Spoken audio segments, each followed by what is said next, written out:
आज परिनिर्वाण दिवस के अवसर पर संविधान निर्माता बाबा साहब डॉक्टर भीमराव अंबेडकर को भावभीनी श्रद्धांजलि अर्पित की गई। बलरामपुर में आयोजित कार्यक्रम में सदर विधायक पलटू राम ने बाबा साहब के विचारों को आत्मसात करने की बात कही। उन्होंने कहा कि बाबा साहब के अनुयायियों को उनके सिद्धांतों पर चलना चाहिए, न कि केवल उनके नाम पर राजनीति करनी चाहिए। इस अवसर पर सभी ने बाबा साहब की मूर्ति पर पुष्प अर्पित कर उन्हें नमन किया।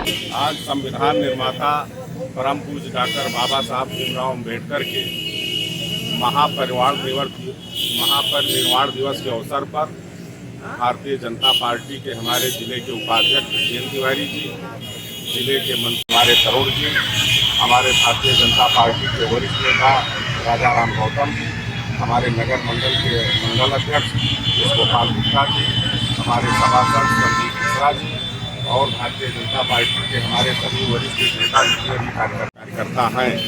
आज हम लोगों ने बाबा साहब भीमराव अम्बेडकर के प्रतिमा पर माल्यार्पण करके उनको नमन करने का काम किया है। भारतीय जनता पार्टी हमेशा बाबा साहब भीमराव अम्बेडकर के आदर्शों पर चल करके ही आज नरेंद्र मोदी जी देश के प्रधानमंत्री हैं और माननीय योगी जी और माननीय मोदी जी ने मिल करके बाबा साहब भीमराव अम्बेडकर के महापरिनिर्वाण दिवस को मनाने के लिए भारतीय जनता पार्टी के कार्यकर्ताओं को निर्देशित किया। विपक्ष का जो झंडा संविधान खतरे में है, कैसे? देखिए, विपक्ष जो है बाबा साहब भीमराव अम्बेडकर का अपमान हमेशा करती आई है। अब वोट लेने के लिए उन्होंने ये सहारा लिया है कि संविधान खतरे में है।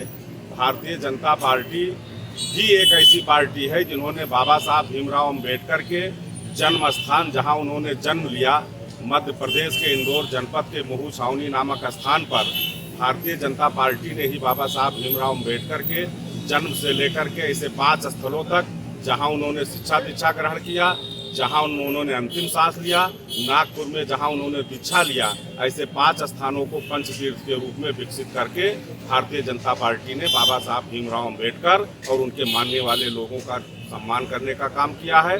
जहां तक सवाल विपक्ष का है, विपक्ष हमेशा लोगों को भटका करके जातवादी राजनीति करके अपना उल्लू सीधा करने का काम करती है। आज यही नतीजा है कि अखिलेश यादव, उनके परिवार में कोई ऐसा बालिग पुत्र या पुत्री नहीं बची है जो किसी राजनीतिक दल में किसी को जो उनके पार्टी से सांसद या विधायक ना हो। आज नरेंद्र मोदी और योगी जी के परिवार का कोई राजनीति में नहीं है। संविधान जो कहता है कि सबका अधिकार बराबर होना चाहिए, सबको बराबर हिस्सा मिलना चाहिए, ये काम भारतीय जनता पार्टी करती है।